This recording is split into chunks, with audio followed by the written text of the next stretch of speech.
Here's my man, Wally. What's going on, buddy? I always forget to unmute my video and unmute my audio and video, so I sit there and I'm like, why can't I see myself? And then I realize it's written participation. So how you doing? I'm doing good, man. How are you? Good. All right. Well, I'm excited for today's call. We got a bunch of people jumping in. How's your week been, Wally? My week has been good, man. We've had some really good role play sessions with our ISAs, and we're setting appointments on a pretty regular basis, so it's pretty awesome. Yeah. So last time when we talked, I think like we recently have hired a half dozen or so ISAs for agents, and they were like on pace for about 20 or 30 appointments, each of them kind of in their first 30 days or so, right? Yeah, I mean, everybody's doing great. Jolanne Hoff, Jolanne Christian works at Jonathan Hoff's team.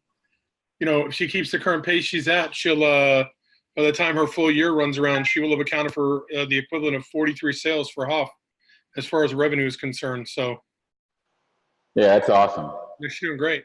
Who else is on here? I don't see anybody else that I can speak highly of that isn't an ISA of ours already who does an amazing job. So, well, Shady, I'll give a shout out to Shady. She's on here. She's doing a great job for one of our clients that we're calling for here in Texas in a different area, but she's been doing a really good job. Actually took over a campaign where I had honestly somebody else calling and they weren't getting anything. And Shady's probably getting 1 or 2 opportunities a day now for that client, and she's not even spending a full day, calling. So good job, Shady. Wally also was on the call. She had 4 live transfers on Monday. So 4 times she said, hold on, let me get that agent on the phone with you, and was able to do that in addition to the times. I think she had some other conversions where people just said they couldn't talk then. But we have a goal, in the office that's based around live transfers per week, and then that all accumulates to what should total the monthly goal. Right now, I think we're behind for the month on our monthly goal, but as we speak, we are nipping at the heels of the weekly goal.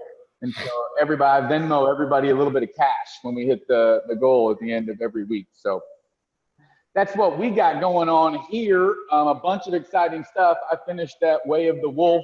If you guys took the opportunity to download that MP3 that I'm sharing, right? We're going to have the Shot Caller library where every month I'm going to upload the audiobooks that I'm listening to and what I call my Automobile University, AU.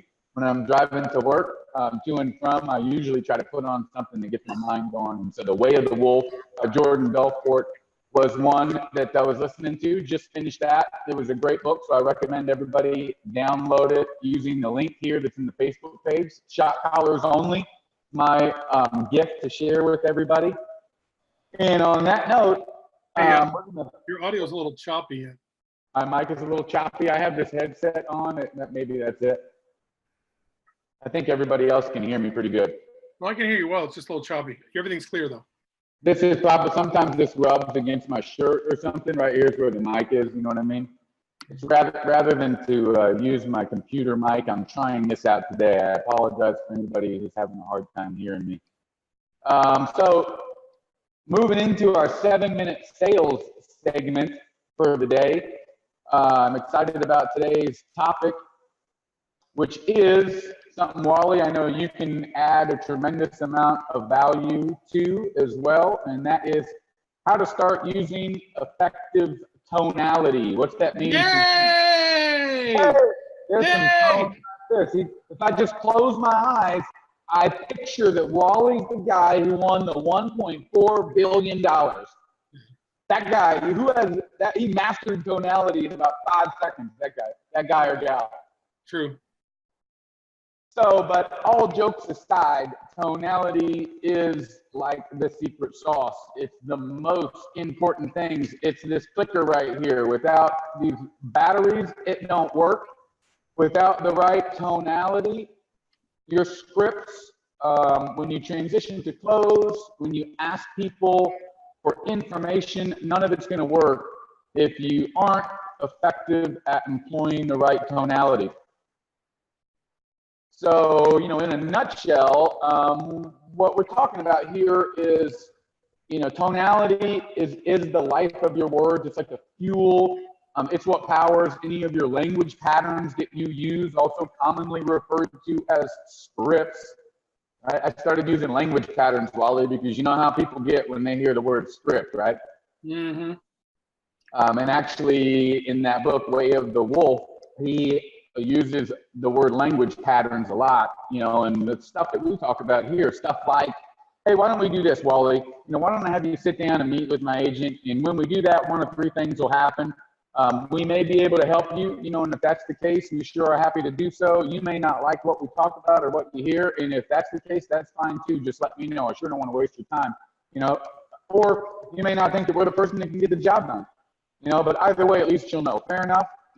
That kind of thing that you hear us running into all the time, a proven repeatable system backed by market research to help you get more money for your home than the traditional methods that would be used by most of the agents today.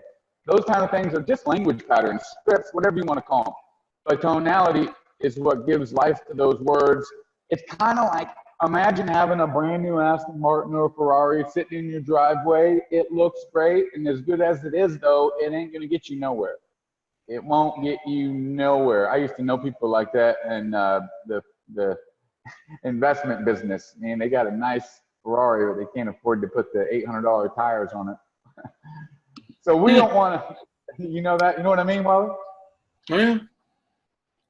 So and really what that means is you have right now probably the right language, or hopefully you're learning it and picking it up as you jump on these calls with us.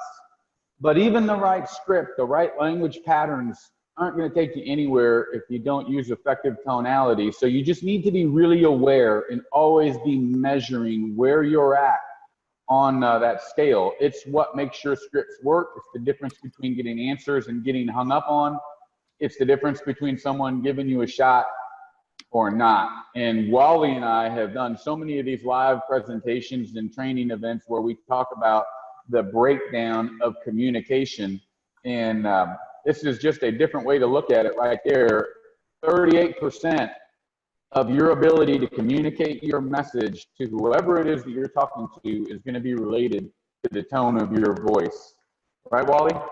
Yeah, it's interesting. Tone of voice is like, it's like body language face to face, right? It's your physical connection, but it's just over the phone. So where we have physical cues, physiology to benefit from when we're sitting across from somebody, tone of voice is your ability to, it's your ability to build rapport with people over the phone in the way that you would do it face to face. So, this is why we say, stand up when you're doing a role play, when you're doing your prospecting calls, make sure you're breathing well, make movements. I'm saying? It's hard to make movements and sound depressed or sound, unhappy, right? So, it's hard to jump up and down and say, I'm so sad, right?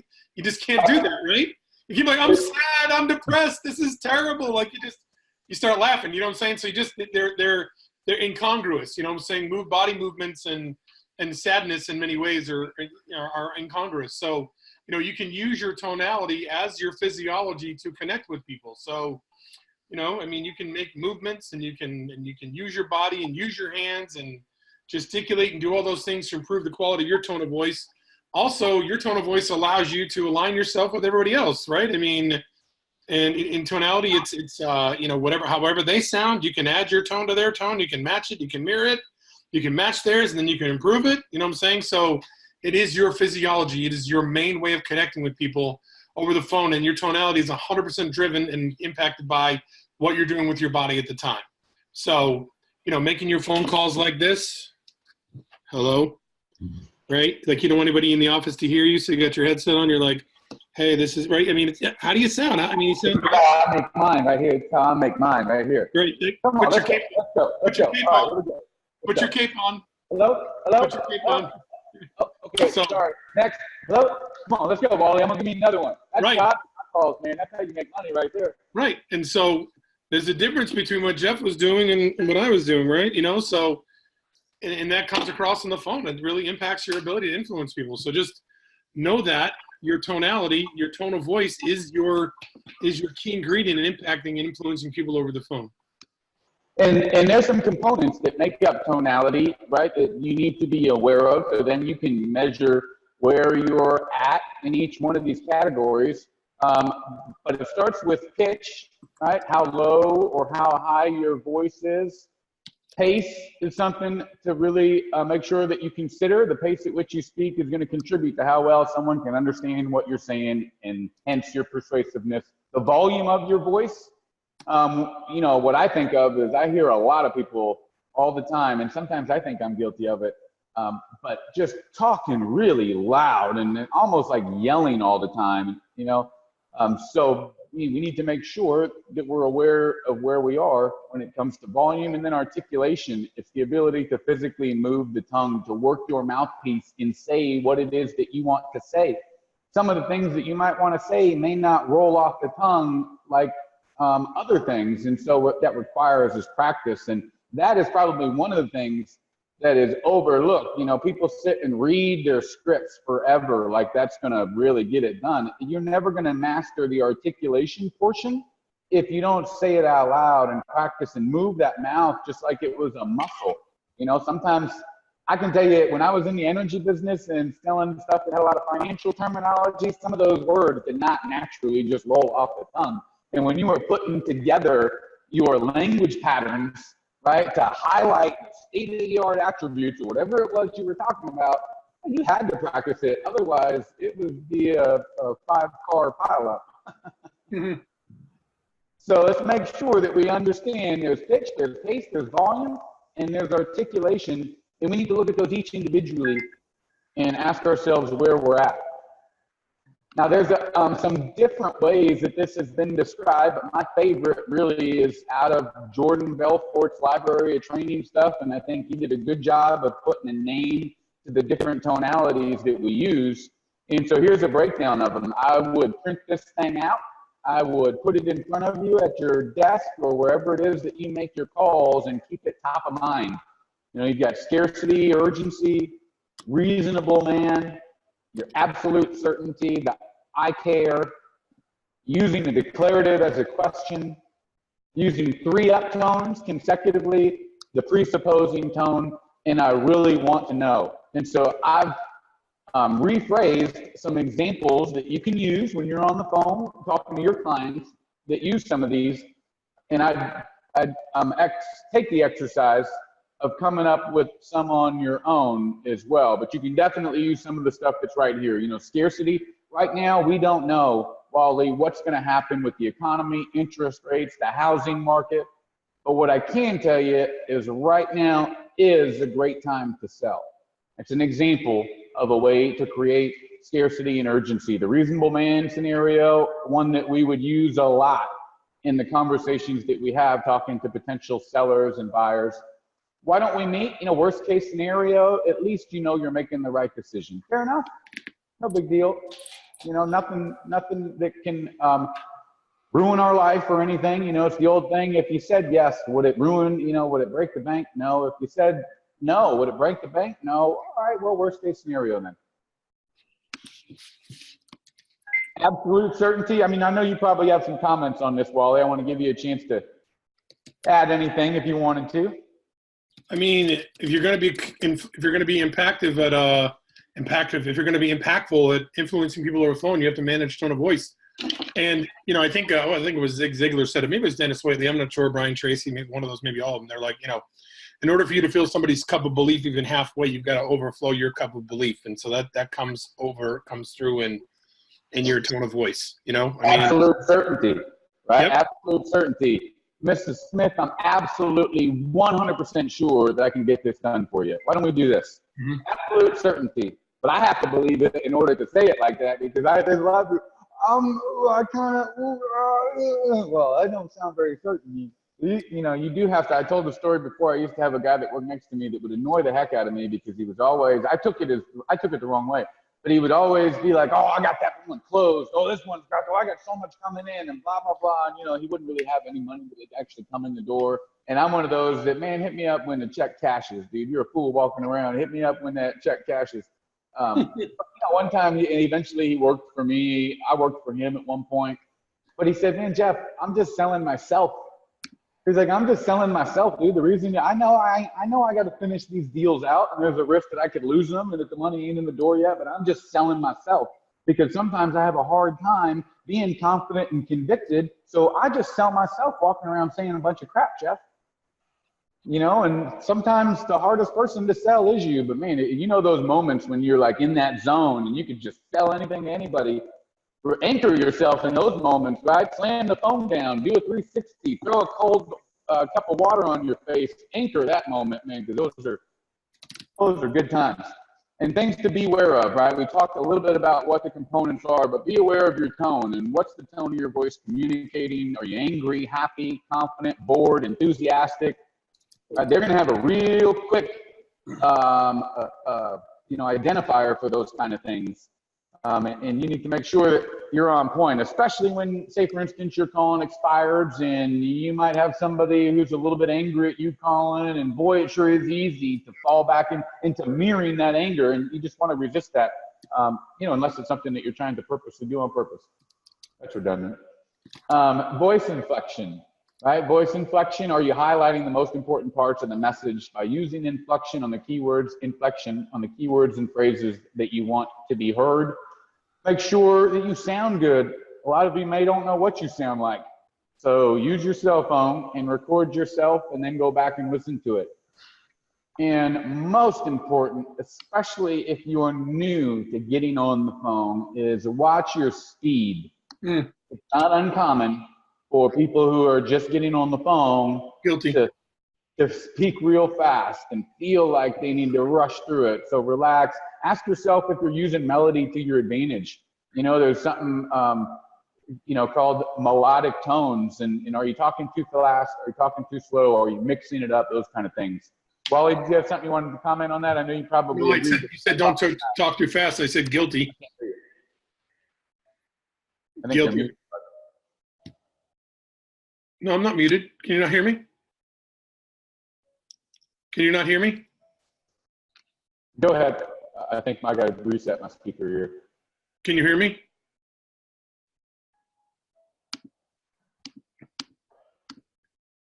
Can everybody hear me? Anybody in chat world, can you hear me? Miranda can. Okay, cool. Can you hear me, Jeff? Jeffrey? Yep. Can you hear me now? I can hear you. Can you hear me? I can hear you. What I was saying was I'm guilty of as charged when it comes to that, of speaking too quickly. That's probably my biggest challenge, especially when you're comfortable with something, right? Because you're so much more comfortable with it than somebody else that you're talking to that sometimes we just get in the car and drive, and that's not a good thing. No. Nervousness too, like you said. Yeah. Yeah, and you can eliminate some of the nerves by just making sure that you are well prepared. That usually does it for me. And finishing things off here on today's 7-minute sales is ways to improve tonality. We talked about practicing out loud. So get a partner that you can practice with out loud. Do not just read your material, right? There's a combination. You need to spend some time to internalize it by reading it. Some people may find that the most effective way.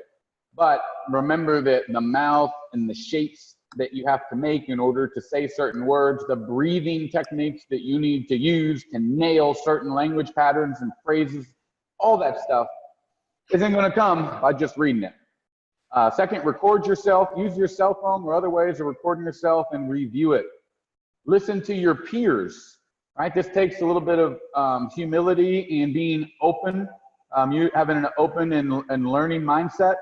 Find someone who displays the traits that you want to emulate and model them.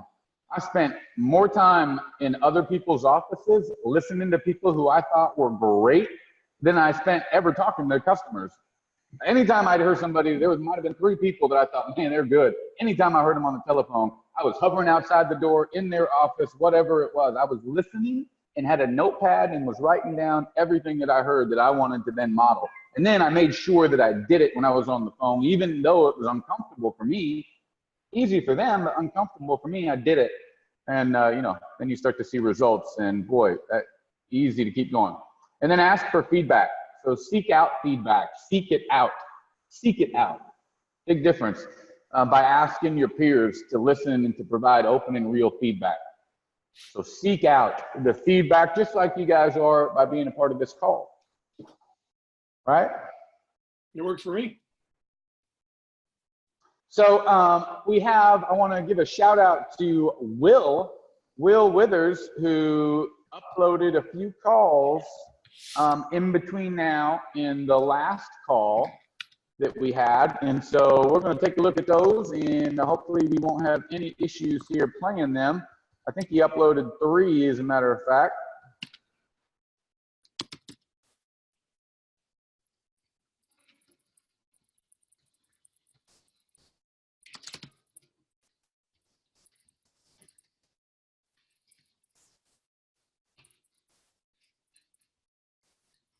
See what we got here. Oops.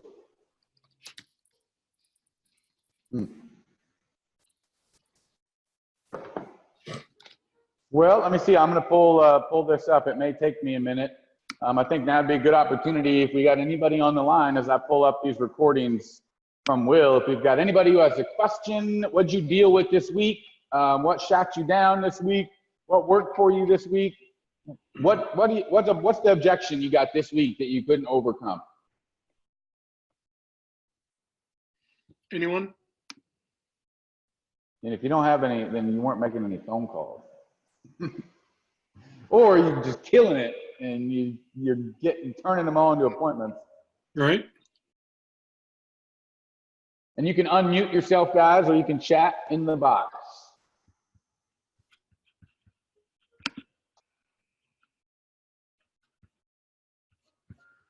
I don't know if Abshai is on this week, but he was good last week or last call. I hope he's having some success.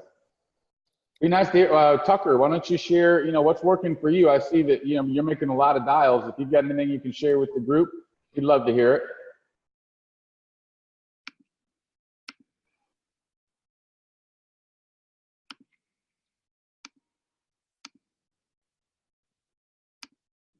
Anyone? Bueller? Seasonality of the market. Okay, I think I might have it here. Let's see. What do you mean, Shady? Shady. Shady.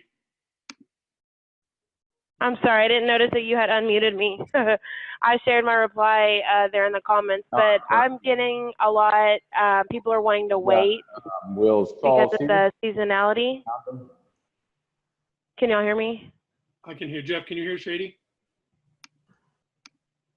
I think Jeff's on another system. I can hear you. I think everybody else. I think everybody else can as well. So I've just been, basically with that objective, I've been sharing with people that now is the time to list versus waiting to list in the springtime. A lot of folks are wanting to wait until after the holidays and, there are different personal things that they have going on to pass by to list. But I'm expressing that now is actually the best time to list because there's less homes on the market. So we're finding that there's less competition and using the system that our expert advisors are trained in, which is the 115 variables and the proven repeatable system, that we are able to sell our clients homes for the most amount of money in the least amount of time. And then I go into, trying to close it. When is the best time to get together with you this week? Where you can meet with my expert advisor and they can go over that with you and share different details. How's that working? Yeah, I think that's, thank you for sharing, Shady. Go ahead, Wally. No, I just want to know how that was working for her. I mean, not all of that at once, of course, but it's actually been working a lot for me. Sometimes, most of the time you'll find that, they'll come back and still say, well, no, I think we're just going to wait.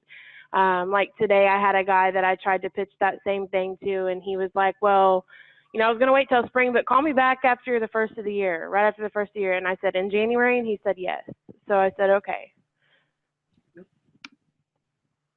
The winter is and spring is only marginally the best part of the quarter of the year to sell, meaning, March, April, May, that whole time period right there. It's only it's only the best time of the year to sell by very small percentages. You can accomplish majority of what you want to accomplish in the winter that you can in the springtime, and with a lot less competition. So, the percentage of homes and the percentage of homes that sell within 30 days or within the reasonable time frame, and the percentage of them that sell for top dollar is, in most cases, only 3 to 5% less than would happen if they waited until springtime. And quite honestly, with the numbers being so close to each other, you run the bigger risk you run is interest rates going up, and a half a point in interest rate cut somebody's buying power by 5%. On a $400,000 house, it's $20K. It's a lot of money.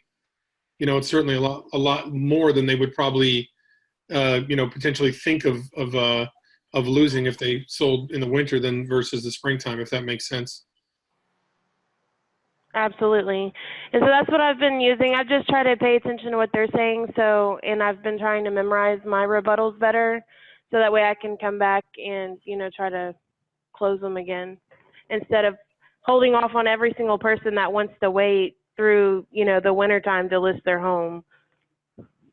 Yeah, and I think it's important that in a lot of these cases, when you're at that stage of the conversation, hopefully you spent some time on the front half asking questions, better understanding why they were looking to move in the first place, where they were hoping to go, what they thought, took place during the previous sale attempt, if they had it previous listed, all those kind of things. And then you end up at the point where you're where Shady's at, and you have a decent amount of rapport probably established at that point. And what you run the risk of, if you don't do it delicately and you can't back it up with reasons why, like Wally just laid out some great reasons why, if you can't do that, you run the risk of immediately destroying all the rapport that you built, and it's very difficult to earn it back. And you just kind of have to understand that in some cases, as we did the study in our own office, people that you talk to may not quite be ready or be in a position to meet or list right now. And so it's a fine line, right? You don't want to press too hard that you lose the opportunity to cultivate them as a nurture, but you don't want to just say, okay, you're going to wait. And so it's important to have some reasons why. Although I can understand why you might think that it would be best to wait, here are some things that I can share with you that establish why now can be a great time. And then just let me ask you this. Hypothetically, if you had the choice to sell it now before the end of the year or waiting until next year, if you had the choice, which would you choose? And you're finding ways to test the waters after you do like Wally did and explain, like, here are the risks that we really should be worried about. And after explaining that, asking, if you had the choice, and you use that reasonable man scenario, if you had the choice, I'm just saying, hypothetically, if you could wave a magic wand, if you could get your price now, you could get your price next year, if all things the same, what would you choose to do? Let me see here. I got that call loaded up. Hopefully we won't have any issues. Technology. All right, see what we got. Hello? Hi there. Can I speak with Deborah Newman, please? Who am I speaking with? Yes, ma'am. My name is Will Withers. I'm a real estate professional here in New Orleans. I'm not selling anything. I was just doing some networking in the neighborhood, and I was hoping maybe you could point me in the right direction. I've got some people from out of state that want to move to your area, and I'm trying to help them. I was wondering if maybe you guys knew somebody who might be thinking about selling their home in the not too distant future. No, I surely don't. Not on my street. We have only been there about 5 years ourselves, and we kind of bounce around between a couple of different homes. So at this point, I don't know a soul that's looking to sell. Well, no worries. At least I appreciate you taking a minute to think about it, and I hope you have a great day. Thanks. You too. Bye-bye. All right. Bye-bye.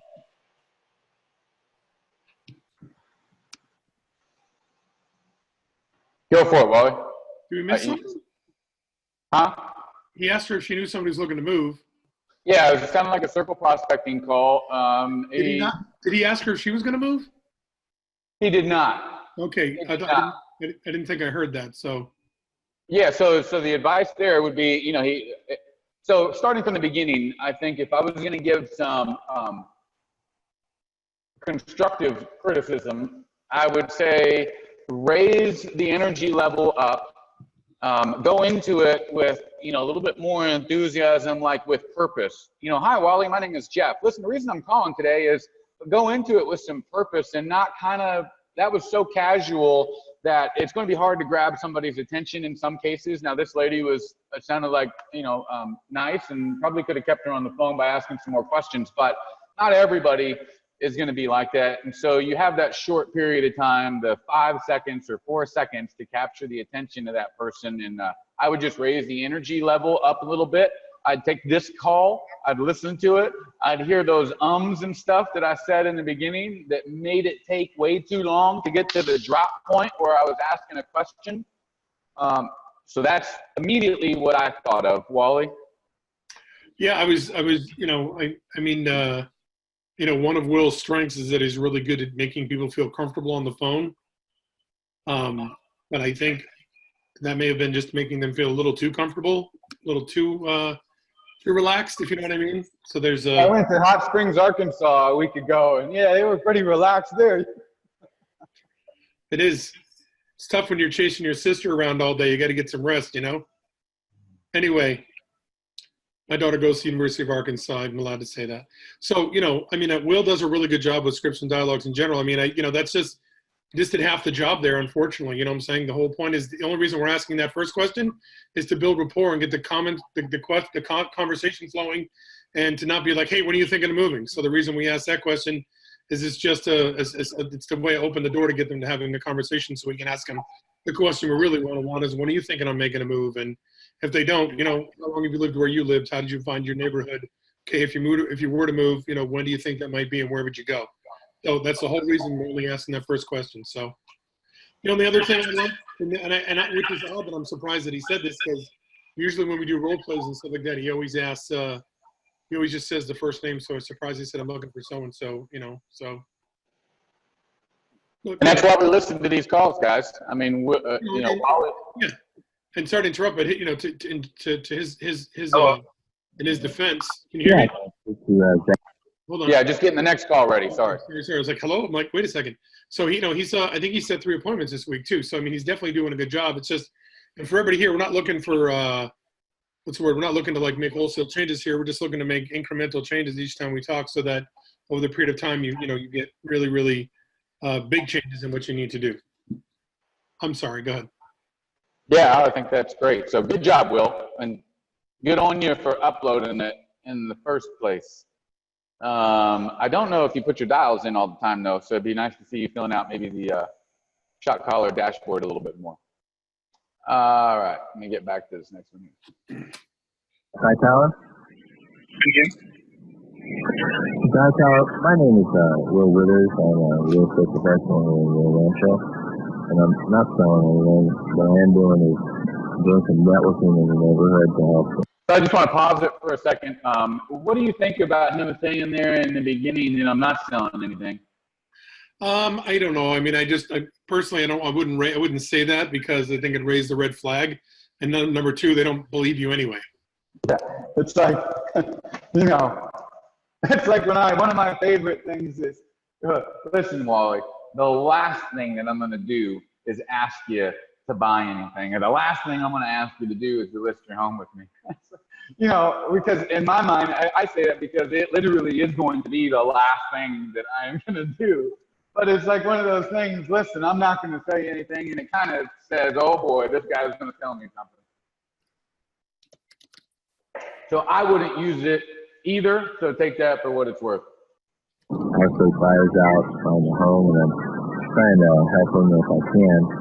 And I was wondering if you guys. So it's just really good. I want to give you some points there on the empathy right there. When you've got some people that you're trying to find a home for in the area, and you're doing everything you can to help them. You know, that's what you said, and I've reworded it there. But the empathy, you nailed it. We talked about tonality today. It was great. Anybody in your neighborhood who might be thinking about moving? Not at this time that I'm aware of, no. Okay. Well, it was a shot in the dark, but I thought I'd try. Have you guys thought about maybe selling your own home? I've thought about it, but not seriously. We're pretty happy where we are. Oh, so this is like cracking the door, right? This is when your little red flags go up, your ears perk up, and I got an opportunity here. There's daylight. But maybe in the near future, in the next year or two, it'll be more of a consideration. Does this guy know our scripts? Well, you might want to keep my number. We're pretty good at what we do. Been doing it 10 years. Now, me personally, and this is just me, guys, not everybody's the same, and I'm not telling anybody to be me, but we're pretty good at what we do. I'm absolute certainty. We're the absolute best at what we do. And you can take that for what it's worth. Some people might think that they can come across the wrong way. You can use effective tonality and make it come across the right way, I promise you. But if we're going to say we're good, why not say that we're one of the best? The guy that's the managing broker, he's a pretty sharp fellow. He's also a volunteer fireman in the neighborhood and lives there too. And so he's a... Boom, I feel like I know the guy and I want to work with him. I think you'd like him if you decided to sell your home. He'd be a good guy to talk to. Okay. How did you get my information? Actually, I just asked the marketing department. I tell them what I want to do, and then they bring me some people to call. But when looking at these things, I'm sure it's property lists and title lists, public information. Oh, okay, got you. Well, yeah, I will keep your information, and should we decide, I may give you a call. What's the name? What company are you with? I'm with a company called Legendary Properties here in Rio Rancho. You know, this might help. I don't know. I'll just offer it to you if you think you can use it. That's great.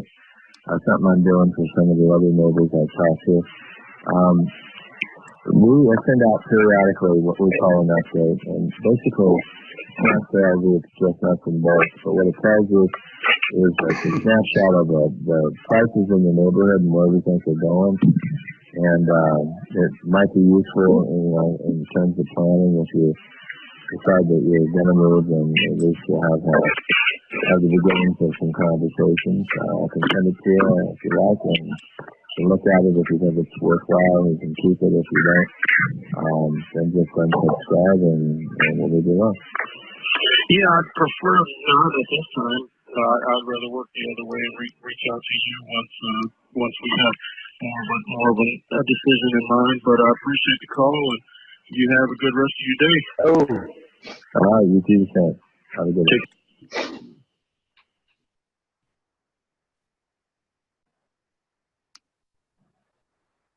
Go ahead, Wally. Oh, and I think, I think the same as far as tone and energy. I think that all applies here again. Yeah, and I think unless I'm wrong, we did not get to. So, what has you tossing the idea around? Yeah, what's got you thinking about making a move? That's like the next key question after they say we thought about it. Hypothetically, whenever that time comes, where do you think you'd end up? And kind of getting that conversation started. A guy like that, just from the sounds of it, he needs that. Like, he's checking out on the conversation. If you don't start making him engage, right, and asking him questions, and now he may shut it down just the same, but a lot of times somebody like that needs to kind of be told where to go, you know what I mean? And he might go with you, and you probably get some good information. Otherwise, his attention span runs out, and you could tell he was done. He even made sure that you knew you were done by saying, "You have a great day." That's always a clue. So, Wally, no, I'd really appreciate it if you just gave me a call back later. So anyhow, you have a great day. Oh, the phone is going like that already. Oh, man. But I thought it was I pointed out some of the things that I thought were really good about that call. So I can see why, if you're making those repetitiously, hour after hour, and day in and day out, you're going to have success. There's absolutely no way that you wouldn't. Mm-hmm. Agreed. All right, we got one more. What time is it? We got one more.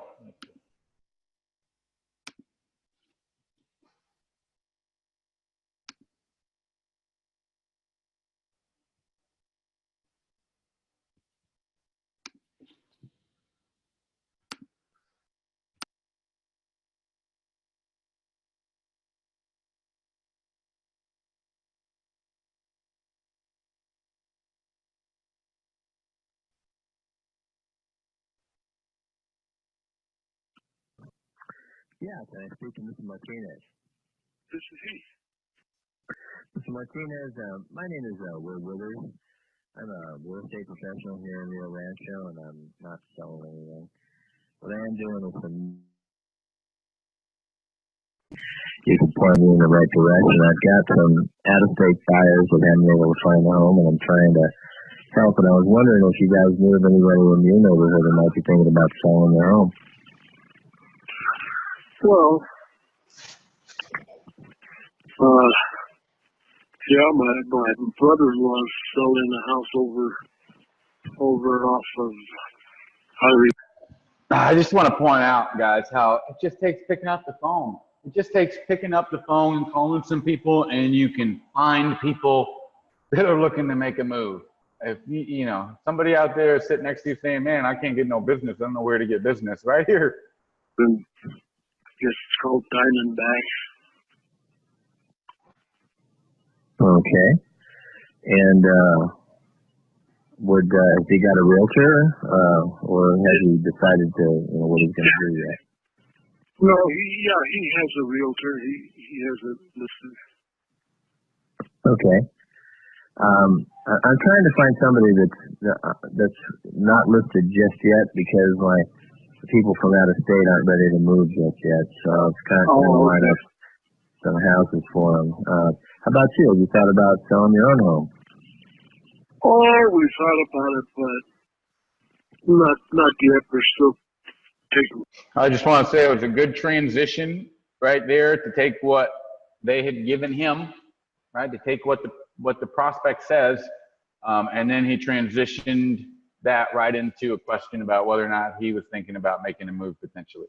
My wife's mother lives right nearby, and so until she gets in a more permanent place like a retirement facility, we're still on the hook for helping her. Gotcha. Well, you're a good person for doing that. Not too many families put themselves out for the other. So, even if it's hard, at least you're a good man for doing it. Well, listen, I'll let you get back to your day, and appreciate your help, and I hope you have a good one, man. All right. Thank you very much. All right. Take care. Okay. Goodbye. Bye-bye.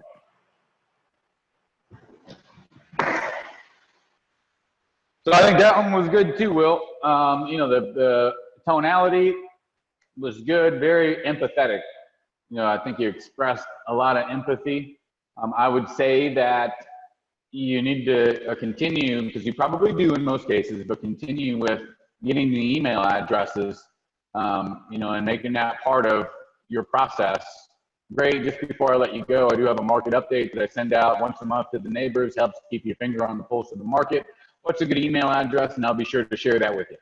And just make sure that that's part of the process so that it happens without you even thinking about it. And I know in some cases, some of these people may not appear to be anything that might warrant you getting an email address, but it only takes a second. And if just one of those things ever turns into something, right, it's worth a lot. And it just instills every time. We do the same thing every time, right? That's how we really perfect it. So, I'm sure in some cases you ask for the email address because you should. But if you do it sometimes, then you should do it all the time. Wally, any comments? No, I don't think so. It's the thing is it's not. How can I explain this? It's not, because I tell the people on on a role play calls each week. It's not super difficult. I'm saying it's not hard work. It's just a matter of repetition. Repetition is the mother of skill, right? Doing it over and over and over again, and being willing to send your calls in and let us open them up and listen to them, because nothing like hearing yourself talk and somebody giving you feedback right then and there at the same time to make on the fly adjustments. You know what I'm saying? And it's really not so much on the fly because you're not on the phone now, but you can take what we've shared here, especially if you're Will, and say, okay, this is the feedback I got. Let's adjust the dials and let's get back at it. Yeah, 100%. And speaking of Will, and I mentioned the dashboard a little earlier, just taking a quick look at that. Again, there'll be some changes coming, just one of a number of other things that I'm trying to get done. But we've got, I was looking at this the other day, Eddie with 95 appointments. So we're doing, you know, our numbers on that, assuming we take our cancellations into account and assume we got a 50-50 close ratio. Somebody ought to be making some money there. Tucker, I see you at 40 something, which is fantastic, 26,000 dials. Corey and Mark, both over the 10,000 dial mark. We talked about before 10K is a magic number. You got 10,000 dials, you probably got a listing. So be sure that you go and log your numbers, guys, dials, contacts, nurtures, appointments for the day. And we'll keep an eye and see who moves up and takes Eddie's spot and takes Tucker's spot, everybody else's spot. And then don't forget, if you want every day of the week training with Wally in particular, I don't have nearly anything to do with it. Wally's really the head trainer when it comes to our Conversion University program, and that is every day of the week. Either you, your ISA, your whole team plugged into engaged, immersive coaching every day of the week, Monday through Friday. 3 weeks of that, and you probably double your business. It's just, I mean, Wally's doing it. That's when you hear Wally talking about the role play calls that he did this week, Monday, Tuesday, Wednesday, Thursday, Friday. Well worth the investment. So if you're interested in getting enrolled, we got new classes starting. Go to teachmyisa.com and get up on there, and we can see you up in them calls. Outside of that, if anybody has a question, wants to comment, wants to share some good news, maybe you took a new listing this week, anything, I'll open it up to that. And if not, then we will end the call. That's all I got. That's all I got too. So on that note, we will get out of here. We appreciate everybody who shows up live and who watches afterwards. And we will see you next week. All right. Thank you very much. Take care, everybody. Bye. Keep smiling and dialing.